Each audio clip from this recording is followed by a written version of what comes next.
Welcome to 21st Century Radio. I'm Dr. Zohara Hieronimus. Laura Kortner is our executive producer, and Anita Brockington, our engineer.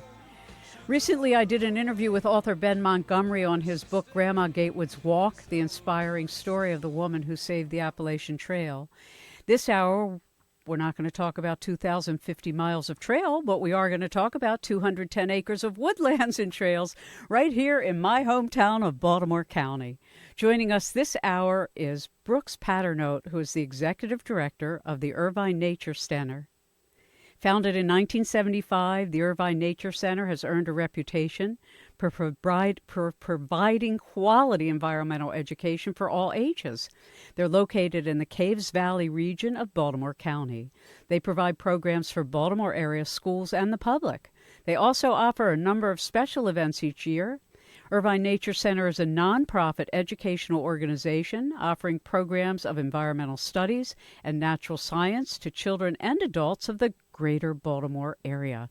Here to talk to us about their philosophy, their programs, their place in the numerous institutions nationwide focused on environmental education is, as I mentioned, their executive director, Brooks Paternotte. Thanks for joining us, Brooks.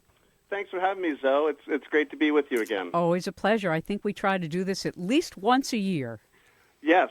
I really appreciate you giving us the opportunity to join you, and I really enjoyed taking you around Irvine a couple of weeks ago. That was a real treat. Thank you so much for the tour. The land is just beautiful. Why don't we start there? Let's talk about how you were founded and where you're located and how people can come, and then we'll get into lots and lots of other parts of it. Well, great.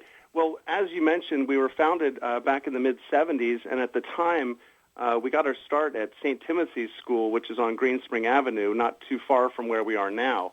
But 10 years ago, or actually 11 years ago, we moved to the Caves Valley. We acquired some land, our original 114 acres from the state of Maryland, and we built our Nature Center there and opened in 2008.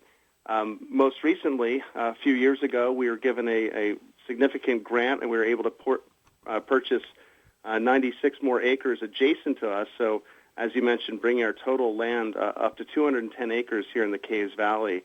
A year ago, we were able to open our trails on the new Bower Preserve, and so now we have a total of 7.5 miles of trails spanning woods, wetlands, and meadows, as you saw when we took a ride around. And one of the new features out there is our stream and wetland restoration. Thanks to the state of Maryland, once again, we were able to do a massive stream and wetland restoration on about 65 acres of our property, restoring it to its native state. And after a couple years of allowing the native plants to take over and all of the animals to come and enjoy that new habitat, it's a really wonderful feature to explore. It's beautiful, and what people may not know is that right out here in Owings-Mills area is the headwaters for the Jones Falls that goes all the way down into the city and used to be so important for the mills and transportation and the lumber business. Talk to us a bit about that. Well, thanks for mentioning that. We are at the headwaters of the North Branch of the Jones Falls, and part of the wetland and stream restoration was to reduce some of the sediment, nitrogen, and phosphorus running down into the bay as part of the bay diet. You may hear about what we call TMDLs, or the total maximum daily load. So part of this project was to reduce those, but also to educate the public about the importance of wetlands as filters to clean the water and to keep it cool and to discharge that cool, clean water further downstream. So we wanted to really help restore it to its native state, and we're working on that right now. And having seen it, it's pretty extraordinary. I mean, this isn't something you just sort of snap your fingers and take a shovel outside and it's done. Talk to us a bit about actually the process of restoration, because I think the appreciation for it being done tells others who are listening who may not be living in Maryland that this can be done in their ecosystems where they live. Yes, and the history, the land history is an interesting one at Irvine because a couple hundred years ago it was drained and the fields were created for agriculture, and farming took place on that for the better part of the last couple hundred years. And now Irvine is restoring it to its native state. So removing some of the obstacles, or actually putting in the way obstacles of the water to slow down the flow of it, to reduce the speed with which the water would be going through the property, allow filtration to take place, allow those native plants and the native ecosystem to do its thing, to clean that water, and to provide habitat. And as you saw when you came around, at the top of the property, the water coming in was kind of murky and muddy and looked like chocolate milk. And as it's being discharged out the other end of the property, as I mentioned, it's cool and it's clear. We're starting to see fish in there. Macroinvertebrates are frequently found, crayfish, mayflies, stoneflies. We're also seeing waterfowl taking advantage of the 6 new ponds that have been put into place as part of the project. And lots of singing frogs. Lots and lots of amphibians, which is great because too often you're hearing about how they're being impacted by the effect on their habitat. And by creating this habitat, it was remarkable, Zoe, how quickly the animals moved back in. We had snapping turtles. We had fish in these ponds.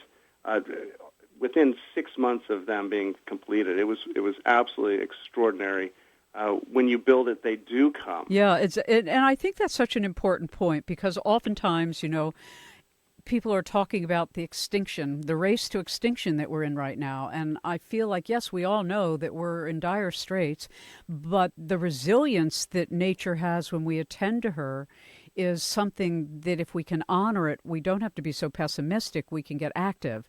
And that's why I like you telling this story and explaining that within half a year, the ecosystem is restored in the sense that the animals that once would have benefited are there again, and the children and the adults and the schools that come out there have quite the education. Let's talk a bit about the programs that you offer for the schools around the area. Well, Zoe, we have, as you mentioned, a little something for everybody at Irvine. Actually, I love to just tell the stories of when I'm seeing groups out at Irvine. And one group that I was watching was our homeschool group, our Earth Friends, which has become very popular. We have a nice variety of opportunities for people who choose homeschool as an option for their children to participate at Irvine. And I was following one of the groups around last week, and one of the teachers had found a stormwater pond where a bunch of turtles, baby turtles, had been stranded. And they would have been it would have dried up eventually. They probably wouldn't have made it. But she helped gather some of these turtles, and then they were actually releasing them at Irvine into some of our ponds with her class and teaching them the importance of, respecting the animals and making sure that they have good habitat, clean water, somewhere free of dangers like cars and other things like that. And it was really just amazing to see the hands-on nature of our programs where the teachers, really our guides, were out there with the children in the pond, hands-on environmental education taking place. And it's not just at Irvine. Another example is I was watching one of our programs in Baltimore City, an after-school program we call Eco Explorers. And down at Sinclair Lane in East Baltimore, I was watching our naturalists work with a group of their students, their Green Club, on an environmental lesson. They were learning about photosynthesis, and they were exploring their schoolyard, looking for evidence of photosynthesis. And after an hour and a half long experience with our naturalists, these kids were really well versed in some pretty hefty scientific terminology. And this was second and third graders, and it was really remarkable to see them embracing science. In fact, one little girl I noticed was picking up rocks and putting them in her pocket. And I took her aside and I asked her, if she likes science, and she said, "Oh yes, but especially rocks." And I said, "Well, if you keep learning from Irvine, you're going to be a geologist one day." And bringing science into the outdoor classroom, so to speak, I think is a great connection to be making with the kids. Yeah, there's a group who writes State of the World, and their most recent book last year was about the whole shift in education has to be towards ecological education for all age children, and that it should be the essential part of curriculum, including woods education in the woods schools. And there's this beautiful movement worldwide now of getting children, when they're young, out into nature, particularly if they've never had that opportunity, so that they feel comfortable in relationship to nature. You know, most humans at this point live in urban dwellings, in concrete cities, and don't have access to that experience. So share with us some of the programs that you offer for those in the listening audience who are here in Maryland or who plan to visit Maryland, that you do make available to kids. Well, Zoe, you're so right. And now more than ever, the science is catching up to what people like you and me have known intuitively forever, which is you feel better when you're out engaging with nature. I mean, there is a psychological, physiological effect on your body. And we're now able to kind of harness that through some of our programs. And one of the things that I think Irvine does the best is our nature preschool, and taking these 3, 4, 5-year-old students, and most of their day is spent outside engaging with nature. They're not just playing. It's not just babysitting. They're actually learning, but they're using nature to learn those critical skills before they go into a formal school environment or alternative environments. But really, our nature preschool will now have next year a full-day option for those working parents, which it's often hard to find one of those programs. But we're thrilled to be able to offer that full-day option starting in the fall, though. But also having the ability, you mentioned a lot of people live in urban environments. And one of the amazing things about Irvine is that we're free and open to the public 9 to 5, 7 days a week. So if you want to just come and check us out, you can come. And I like to say, if you don't have a backyard, let Irvine be your backyard. And come and bring your children, explore the outdoor classroom. It's a great place where they can dig in the dirt and make mud pies and climb a tree. And then you can take a hike on our trails and start to see what we're about. But I like to say there is something for everybody. And if you just want to come and enjoy nature, we really are an absolute gem in the Caves Valley. I mean, when you go out on our property, as we were a couple weeks ago, you do not see another structure, and you really can feel like you're completely immersed in nature when you're out there. It is so beautiful. You see the horizon lines, you see the tree lines, you see the eagles, you see the hawks. When we come back, we'll talk a little bit about some of the animals on the property and other wonderful things. I mean, it's not like Irvine is just doing nature preschool. They have 800 program sessions annually for 90,000 children and adults. We'll be right back. Brooks Paternotte is our guest. He's the executive director of the Irvine Nature Center. Learn more about their extraordinarily important work, www.explorenature.org. That's www.explorenature.org.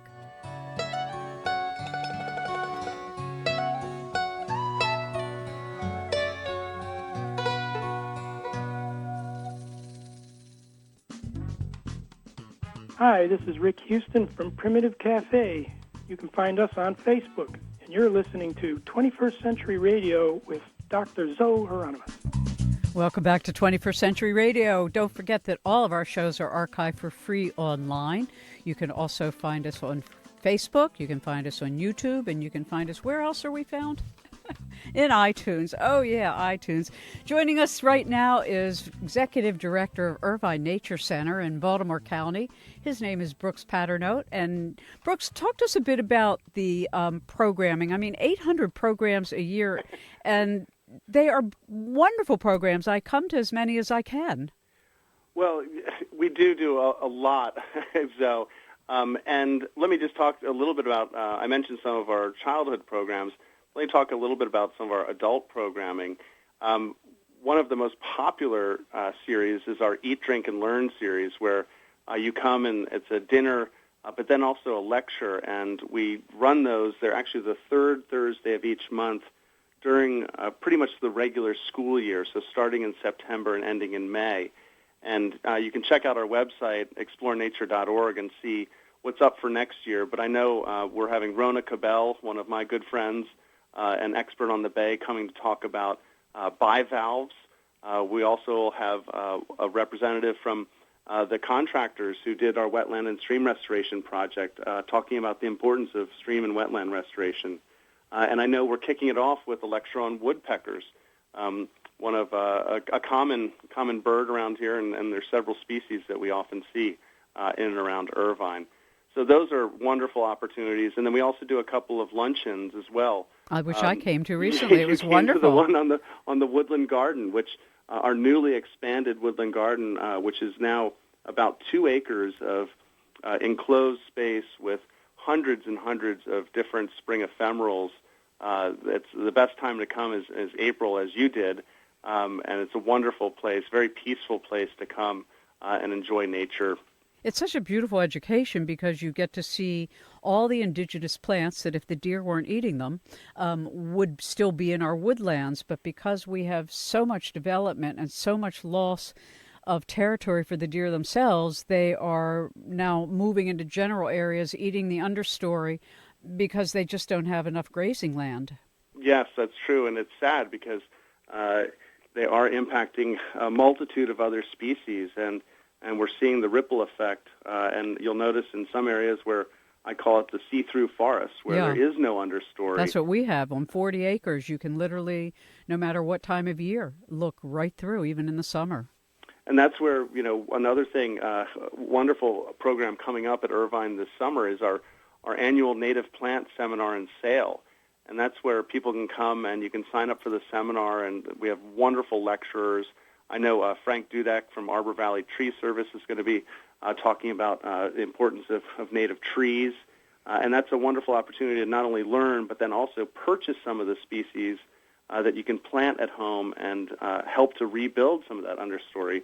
I know over the years I've purchased a couple trees at each of the sales, and I'm trying to slowly grow back some of those understory trees like redbuds and dogwoods and others. And the importance of protecting them while you're growing is critical in these areas where the deer are so ravenous. I failed to cover up one of the cedar trees that I planted last year.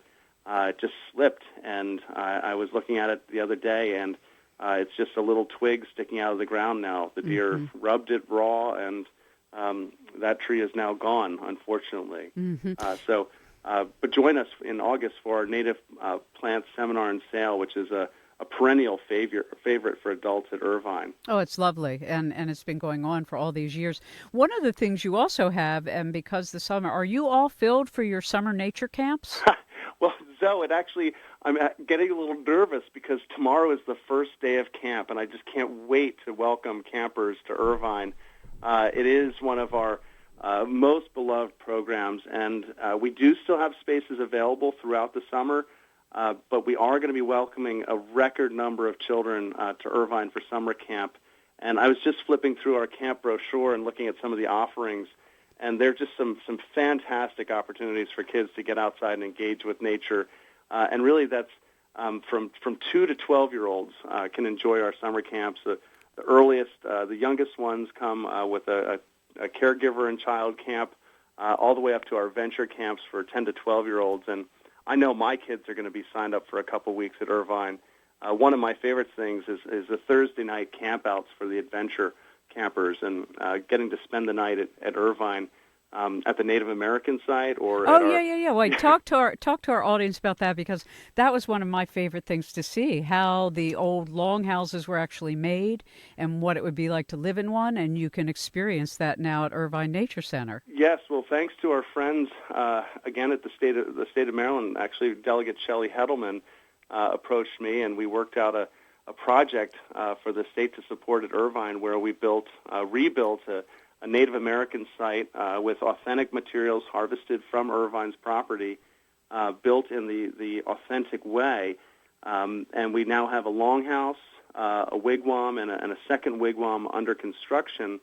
And recently we had a group from the Baltimore American Indian Center come out and do a formal blessing of the site, which was a really exciting ceremony to experience and witness.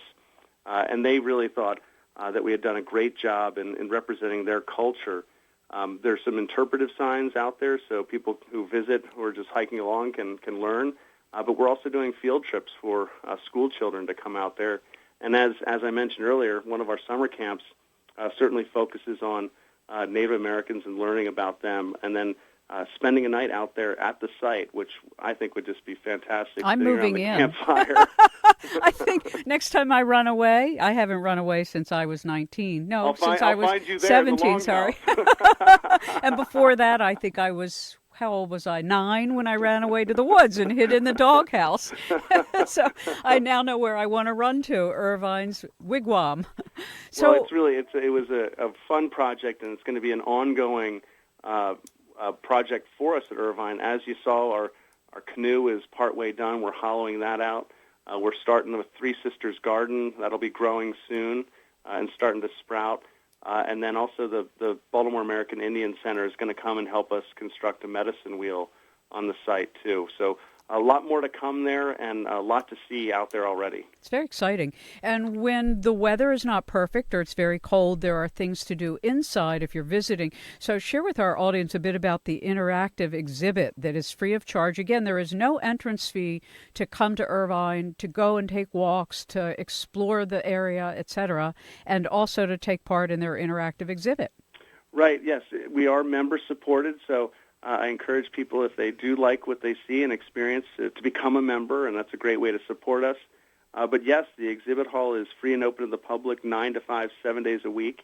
And what I like to tell people is it was designed so that a visitor could experience what they would experience out on our land. So they would learn about the different habitats found in the Piedmont region of Maryland, the forests, the meadows, and the wetlands.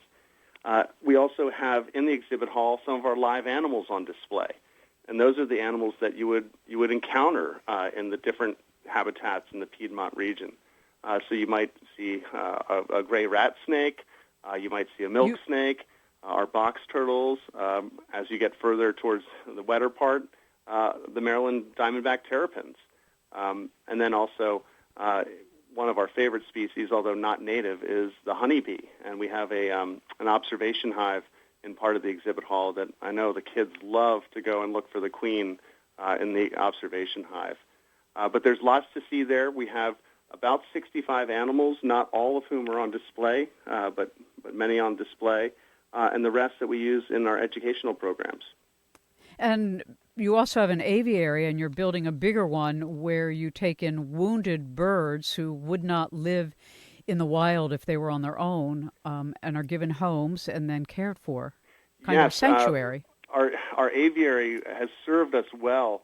It was originally built by staff and volunteers, and it housed four of our raptors. And our collection has grown, and also the needs of our birds has grown. And we're actually really excited about being under construction for the new aviary. We still have the old one where the birds are living until their new home is ready, but that will have space for 8 birds, including 2 larger mews, which are the separate spaces for the birds, that would accommodate something larger like a vulture or possibly even down the road an eagle. But it's really exciting to be able to have a nice, up-to-date home where our naturalists can care for the birds. They are some of our most popular animals. They are frequently out on the road, going to schools, going to nursing homes, being used for educational purposes. And as you mentioned, they're all rehabilitated or imprinted. One of our owls was actually found as a young owl, and this is something, unfortunately, some humans do, and it was taken in and taken care of, but what the person didn't really realize that they were doing was they were imprinting on that owl, and that owl wasn't able to be released as an adult, and so now we care for them. But a lot of other raptors are injured along roads. Frequently they're hit by cars where the actual raptors are feeding on rodents that are feeding on some trash that motorists throw out their windows, unfortunately. So please don't throw that apple core out the window, even if you think it's all natural. It would draw a mouse and then perhaps a hawk to that mouse and then a car to that hawk, unfortunately. And then the end result is either the hawk is dead or they end up at a place like Irvine with us. So fortunately, you can learn about the raptors at Irvine. You can see them up close. and we're really excited about opening our new aviary probably in July this summer, so. Ah, very exciting. And it's the same thing can be said, people will often, you'll see these on YouTube and I get a little upset about, oh, it's such a sweet little fawn. Let's take the fawn home. And if you find a young animal, generally its mother is nearby. And Yes. the best you can do is leave it where it is and get out of the way so the mother can come back, whether it's a bird or any other being. And, and another tip, by the way, because this is the time of year you'll see box turtles and other turtles trying to cross the road. Don't put them back from where they came. Put them across the road where they were headed. Absolutely. Thank you so much for saying that. I was actually just mowing one of our fields, and I saw a box turtle heading towards probably where it was going to lay some eggs. And I made sure that I moved it in the direction that it was headed and tried to keep it safe. But yes, now is the time of year where people often discover young, whether it's rabbits or deer, and it's hard to resist not wanting to take care of them, but it's best to leave them, let the mother take care of them. I often find a fawn in our field, and they'll be tucked down in the grass, and you'll barely be able to see them, and they're really meant to stay put. So just leave them alone and let the mother take care of them. You're absolutely right, Zoe. Irvine is really considered a leader in Maryland for environmental education. And I know you have been an educator in other situations. Why did you decide that this was the work you wanted to do at this point in your life? Well, I could say something like I was tired of wearing a tie. Well, that's allowable. I'd be tired of wearing a tie, too. No, you're right. I was in formal education. By training, I was a Latin teacher. I did not know about you. Yes. So, omoa masa mat. Oh, thank you so much. If you're not careful, we'll have grammar lessons later. But no, so I spent almost 20 years in the classroom, and then the latter part of that as a school administrator. But I also always loved the outdoors. I was an instructor for the National Outdoor Leadership School, so I would oftentimes teach here in Baltimore, and then I'd go out to Wyoming and instruct out there for a month in the Wind River Mountains. And so really I got... At Irvine, I had the opportunity to combine my passion for education, my love for the environment and the outdoors, and my experience and my skill set. I'm also from the area, so I'm passionate about the land here, conserving the land. That's always been something that has been an interest in my family. So I was able to finally find that perfect job where it really doesn't feel like work when I show up. I get to go somewhere where we're making a difference, teaching people of all ages about the importance of our environment and our connection to it. And I get to talk to great people like you and promote nature. And I often say, if you can't get behind that, well, we've got some other things to talk about. But really, I'm very fortunate to have found this place, and I'm clearly passionate about bringing it to others.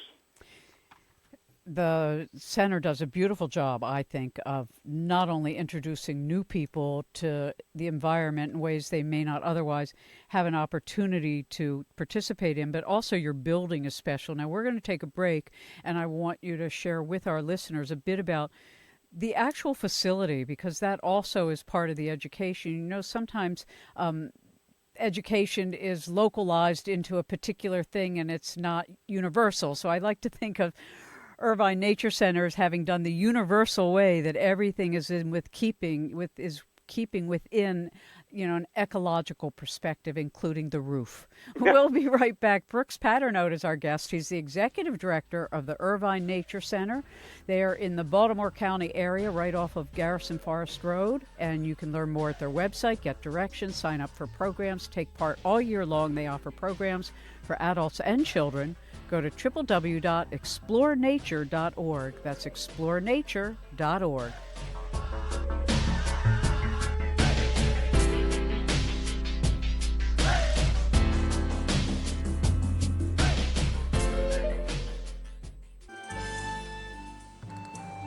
Hello, this is Nina Beth Carden, founder of the Bottom Orchard Project, a project of Civic Works. You can learn more about how we are enriching Baltimore through urban fruit trees, how to join with neighbors to plant an orchard in your own neighborhood, and how to become an orchard steward, helping others tend to their trees by visiting our website, baltimoreorchard.org. You are listening to 21st Century Radio with Dr. Zohara Hieronimus. Baltimore Orchard, a fantastic other edition. You know, I try on the program to interview local as well as national forums who are doing everything they can, not only to educate, but to restore the ecosystem. And Jen Iosa recently joined us from Blue Water, Baltimore, and we had a chance to talk about the Jones Falls and exactly what our guest this hour, Brooks Paternotte, has mentioned, how important it is for us to create things like rain gardens on our property and to slow down water that runs into the streets. And they paint what are those called on the side of the roads where the water runs? Why am I blanking out at the moment? But in any event, they paint them so people will understand, don't let your trash run down the gutters and don't let them run into the bay, because that's where it all ends up. If you're just joining us, Brooks Paternotte is our guest. He's the executive director of one of the most wonderful places I know of and have been going to since my children were little bitty beings. Executive director of the Irvine Nature Center, and you can learn more about them online at www.explorenature.org. Once in a while, there are people listening who don't have a computer, and they will need a phone number, and that is 443-738-9200. If you want to find out about programs and if you need something sent to you by mail, they can do that. 443-738-9200. So I mentioned before the break, Brooks, that your facility itself, the buildings themselves, are in keeping with ecological design of the future, sort of like New York City has now said in the future, all buildings built will have to have green rooftops, and this is progress. Well, I like to say that we walk the walk, at Irvine, and our building is part of the experience of coming to Irvine. And we wanted the public to be able to learn about different features that they could incorporate at their home to save energy and do something good for the environment. So some of the features that we have at Irvine, as you mentioned, the green roof, which is really, it's an amazing thing. It helps reduce the loss of heat in the winter, and it keeps the cool in the summertime.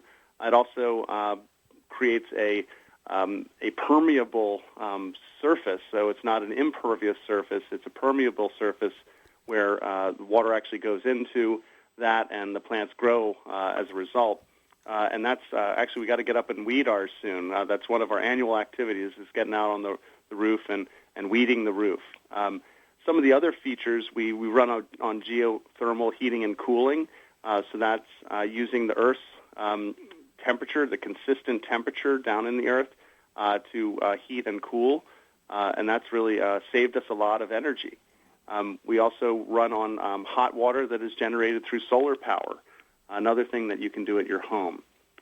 Also, our parking lot is a what they call foamed asphalt, so it is a pervious surface, and so we don't have you might have heard about the rain tax. Well, we don't have a lot of pervious surfaces at Irvine, other than part of our roof of the building.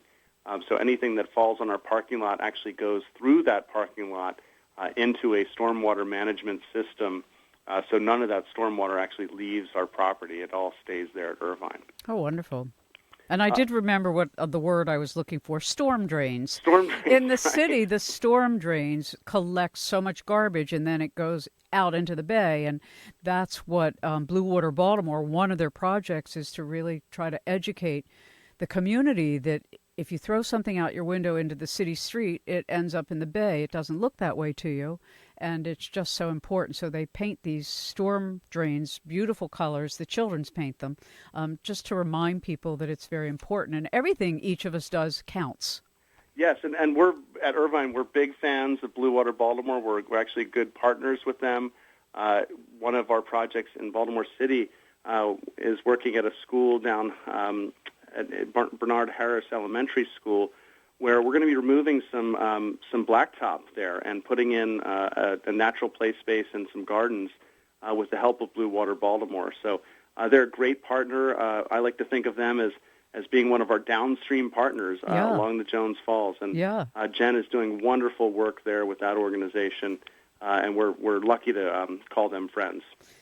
We're lucky to have them. Yes. And so you all also do something every year called Pumpkins on the Green as well as Pumpkin Fest.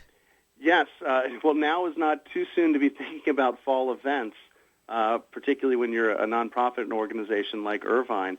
And one of our best family events of the year is Pumpkin Fest. And we generally have a couple thousand people show up on a Saturday and enjoy the bounty of autumn here in the Caves Valley.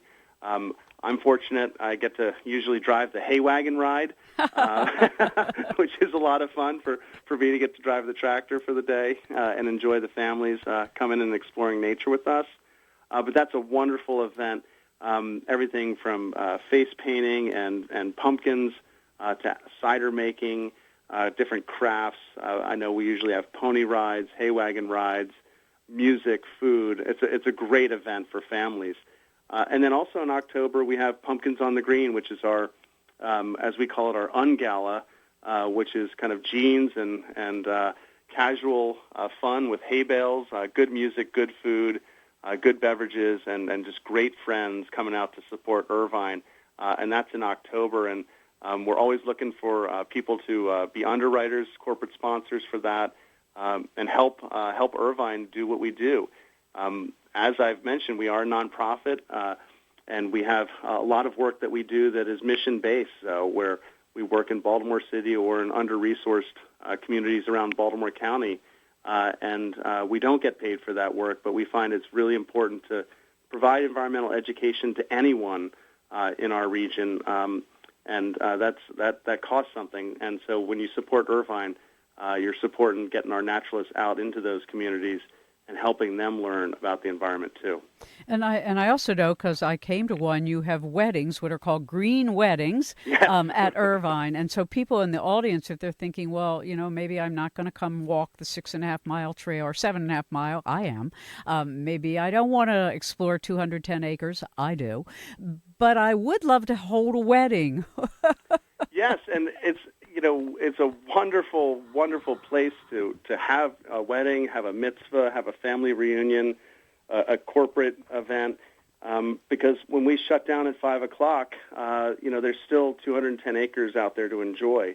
And one of the most popular places, we call it Wedding Point, where you're overlooking the Caves Valley, and it's an absolutely gorgeous place to have a ceremony. And so that is popular. We do tend to have almost a wedding every weekend during the wedding seasons of the spring and the fall. And just contact us through our website or give us a call at the phone number that you mentioned, 443-738-9200. And you can get in touch with us, and we'd love to have you come and celebrate your special day at Irvine. And it is a great way to get family out there. And I can't tell you how many times I hear people say, well, I was invited to a birthday party or a wedding at Irvine, and I didn't know it was there. And now, I'm back, and I'm a member, and I'm sending my child to the nature preschool, and I'm coming to your lectures, and they get hooked. And it's hard not to get hooked on nature with Irvine. Well, and you mentioned birthday parties, but I'd like to come back to that because there are many people in our audience. Some have grandchildren, some who have children who they want to give birthday parties for. And describe for us what that's like and how people go about, making plans for it. Well, again, it's just a matter of calling us and calling Tara up and booking a birthday party with her. There's a lot of different options. And I like to say, people say, well, Brooks, how is that environmental education? And I love to tell them the story about actually it was my daughter's 3rd birthday, and we were having it at Irvine, and she invited her ballet class. And you would think, a lot of ballet parents, they may not be into the nature. Well, they showed up, and one family in particular showed up, and they said, wow, we're from California, and we didn't know there was a place like this in the neighborhood, and we're so thrilled. Well, I'll now tell you that the father of the little girl that came to my daughter's birthday party is now on our board of trustees. That's how involved he's gotten. Yeah. And so really what starts is just an introduction to Irvine, and for the kids, we make sure there is an environmental education component to the party where our naturalists get out our animals, and they have an animal encounter. They may do a craft. They may go for a hike.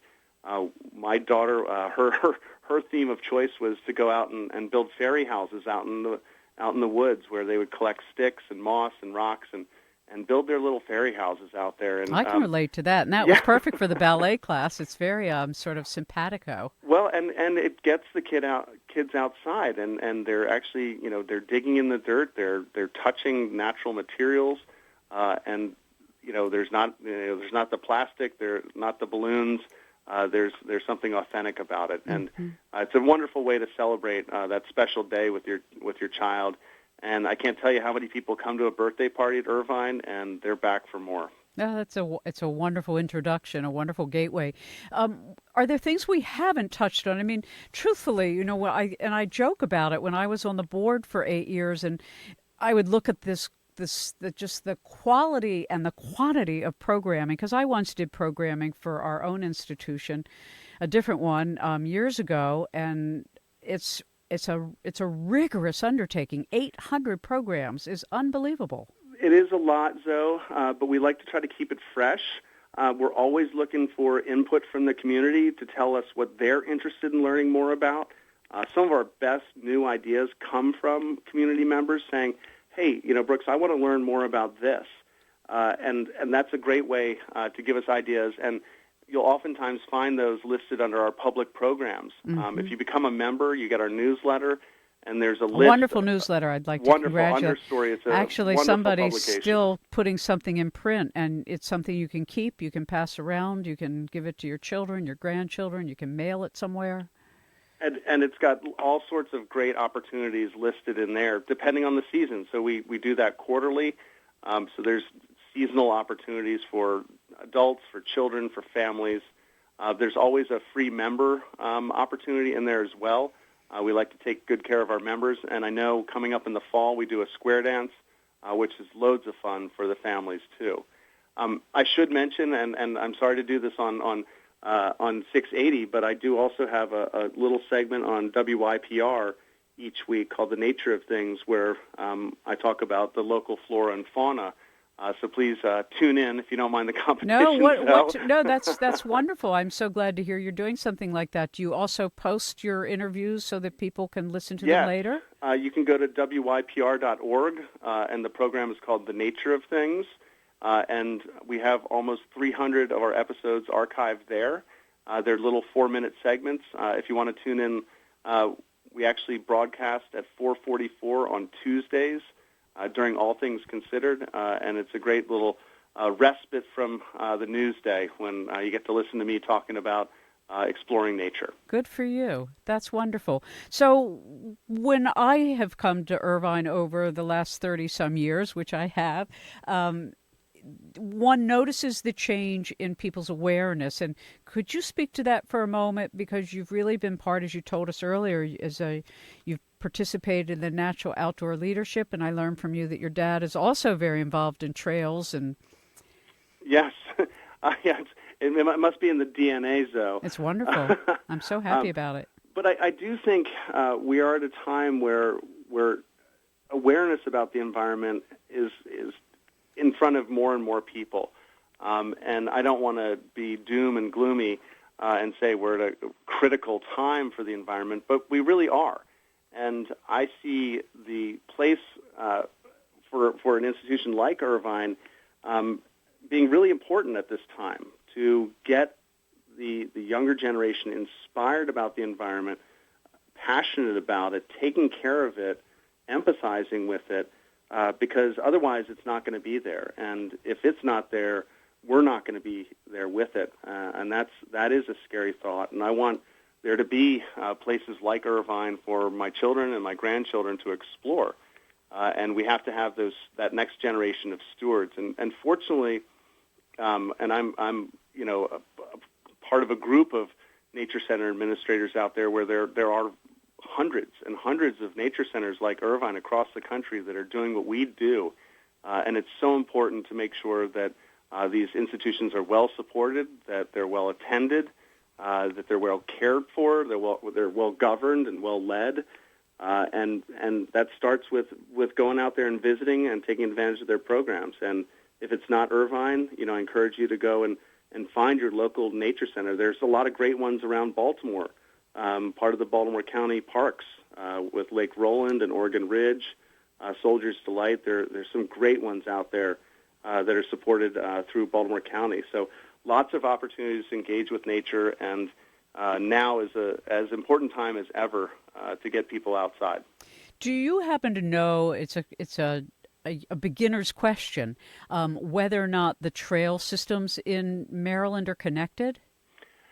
Not well enough. They're not well enough connected. There's really, unfortunately, just kind of a lot of islands out there of trails. We are lucky in Baltimore County to have a lot of green space out there, but unfortunately, it is broken up by private land too. Fortunately, the wildlife doesn't have to obey trespassing regulations like we do. Right. But there are a lot of opportunities through, around our reservoirs and through parks like Oregon Ridge and Soldier's Delight and others. Patapsco Valley State Park is a great, another great one where you can walk for miles and miles and really get totally immersed out there in nature. So Maryland, and particularly Baltimore County, we're very fortunate to have a lot of green space, and we want to make sure that we help maintain it, take care of it, make sure that we're not littering out there because it does end up in our waterways and in our bay, and teaching others to take care of our environment. Well, you do a beautiful job. I want to encourage our audience to pass on your website to their friends, www.explorenature.org.